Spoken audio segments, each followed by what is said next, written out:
Assalamualaikum warahmatullahi wabarakatuh.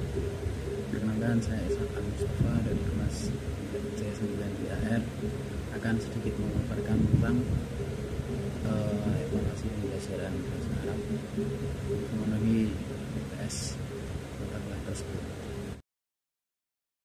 Ya, langsung saja untuk mempersingkat waktu, mari kita lanjut ke materi pertama, yaitu pengertian evaluasi pembelajaran.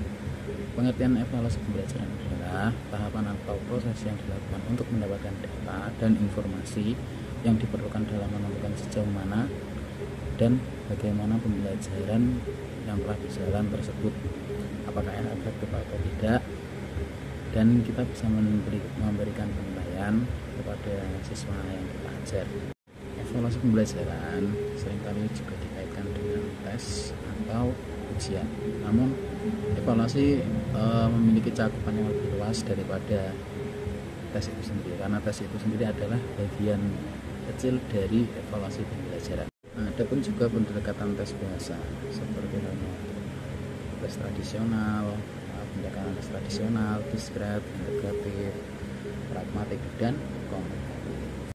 Lalu bagaimana penjelasan tentang pendekatan-pendekatan tersebut? Mari kita kulik sedikit ya. Untuk pendekatan tradisional, pendekatan yang menitik beratkan tes pada tatanan bahasa dan terjemahan. Jadi tatanan bahasanya, lalu kemampuan untuk menerjemah ya.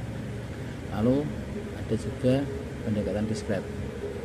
Pendekatan diskret dalam tes bahasa didasarkan atas paham linguistik struktural yang menganggap bahwa sebagai sesuatu yang terdiri dari bagian-bagian yang tertata menurut struktur tersebut. Berarti menganggap bahwa bahasa sebagai sesuatu yang terdiri dari beberapa bagian yang tertata menurut struktur tertentu, seperti nahwu dan lain-lain ya. Lalu ada juga integratif.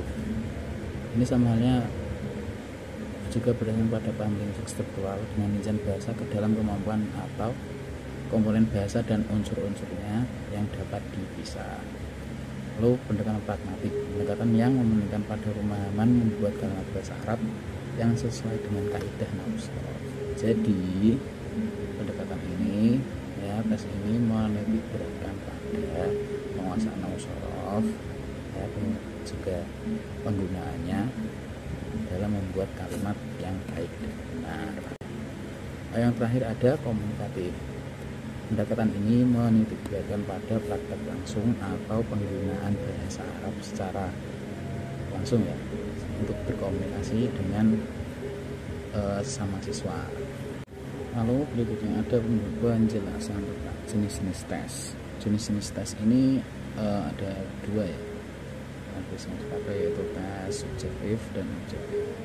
Untuk subjektif sendiri biasanya berbentuk esai ya, karena tes subjektif itu menitik beratkan pada uraian kata yang menunjukkan bahwa siswa tersebut paham. Intinya seperti itu. Lalu berikutnya ada tes objektif. Tes ini biasanya berbentuk pilihan ganda atau mencocokkan benar salah ya. Jadi guru dituntut untuk menyediakan pilihan ganda, misal A, B, C, D. Jawabannya ini A ini, B ini, C ini, dan seterusnya. Nah, untuk antara tes subjektif dan objektif ini, untuk objektif sendiri lebih mempersulit bagi pengajar ya, dan juga untuk tes subjektif itu lebih memudahkan bagi pengajar. Lalu dalam tes juga ada bentuk-bentuk tesnya ya. Kalau untuk tes bahasa sendiri itu ada 4. Yang pertama tes menyimak, kedua tes berbicara, yang ketiga tes membaca, yang keempat yaitu tes menulis. Nah, untuk uraiannya, tes menyimak yaitu tes yang dilakukan untuk menguji siswa dalam memahami ujaran yang diujarkan atau yang dipaparkan oleh pengajar. Jadi misal kita sebagai pengajar, kita menyampaikan ini materi, lalu kita nanti ujikan kepada siswa, kita tanya apakah mereka menyimak dengan baik, dengan seksama atau tidak. Itu akan terlihat jika kita tanyakan setelah kita jelaskan secara singkat dan padat. Nah, lalu setelah kita memberikan tes minimal, itu juga ada tes berbicara, yaitu tes yang mengukur kemampuan siswa dalam mengungkapkan kalimat secara lisan. Misalnya katakanlah kita mengajar di satu kelas. Nah, setelah kita mengajar, kita menguji mereka dengan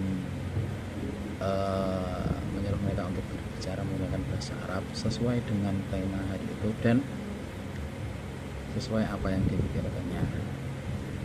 Seperti halnya kita menyuruh mereka untuk mengungkapkan apa yang telah dialami hari ini, atau kalau tidak apa yang telah dipelajari ini menggunakan bahasa Arab. Nah, lalu setelah tes berbicara ada tes membaca. Tes ini menitikberatkan pada pengujian kemampuan siswa dalam memahami ungkapan dalam bentuk tulisan. Misalnya kita memberikan tulisan bahasa Arab lalu mereka bisa membacanya. Itu merupakan salah satu bentuk tes membaca. Secara singkatnya seperti itu. Nah, yang terakhir sendiri ada tes menulis. Ini tahapan yang terakhir, menitikberatkan kepada kemampuan siswa dalam mengungkapkan isi pikiran yang mereka pikirkan atau mereka rasakan yang dituangkan dalam bentuk tulisan. Misalnya kita memberikan soal harian atau ulangan harian dengan cara memberikan tugas untuk mendeskripsikan suatu benda seperti itu. Nah, adapun ciri-ciri tes yang baik itu memiliki 5 hal di bawah ini. Yang pertama, validitas, reliabilitas, objektivitas, praktikabilitas, dan ekonomis. Nah, adapun tes validitas. Tes validitas ini mengukur apa yang ingin diukur. Jadi misalkan kita ingin mengukur kemampuan berbicara siswa, kita juga harus menyediakan tes untuk tes berbicara. Jangan kok tiba-tiba kita mengumumkan akan ada tes berbicara tapi endingnya malah tes menulis. Itu namanya tidak valid. Lalu yang kedua ada reliabilitas. Reliabilitas ini yaitu sesuatu yang tetap. Jadi misal soal yang sama kita berikan kepada orang yang sama atau murid yang sama, hasilnya tetap sama. Nah, tetap sama itu maksudnya tidak ada ketimpangan jauh antara nilai di tes pertama dengan tes berikutnya ketika kita ulangi lagi. Nah, jika itu terjadi maka semua nilai peserta akan, berarti nilai semua peserta turun. Begitu juga sebaliknya. Lalu yang ketiga, ciri-ciri tes yang baik yaitu adalah objektivitas. Objektivitas di sini adalah tidak ada unsur pribadi yang dapat mempengaruhi penskoran tersebut. Misalnya kita memiliki masalah pribadi dengan murid inisial A, lalu kita memberikan nilai kepada siswa tersebut yaitu dengan nilai sesuai dengan mood kita. Misalnya si A ini ada masalah dengan saya, jadi saya kasih nilai 40. Padahal realitanya dia mendapatkan nilai 100 atau enggak 90 ya, katakanlah 90 saja, tidak usah 100. Nah, lalu ada murid satu lagi, si B, ini baik sama saya, tapi dia tidak terlalu pintar. Dalam tes pun nilainya selalu kurang, namun saya naikkan nilainya jadi 90 misalnya. Itu namanya ada unsur pribadi atau istilahnya personalitas. Jadi kita ada masalah personal, itu tidak boleh kita sebagai pengajar. Praktikabilitas menunjukkan bahwa tes mudah dilaksanakan, mudah diperiksa dan dilengkapi dengan petunjuk yang jelas. Jadi tes sifatnya sederhana dan lengkap. Tesnya berarti tidak muluk-muluk, maksudnya tidak susah dan sederhana. Lalu yang terakhir, ekonomis. Ekonomis berarti tidak memerlukan biaya yang banyak, tidak menguras waktu, tidak menguras tenaga. Intinya paling ekonomis dan tidak menyusahkan kita sendiri ataupun murid. Kalau kita saja kesusahan, apalagi murid. Jadi jadi harus ekonomis ya, tidak mahal dan mudah, tidak menghabiskan tenaga juga.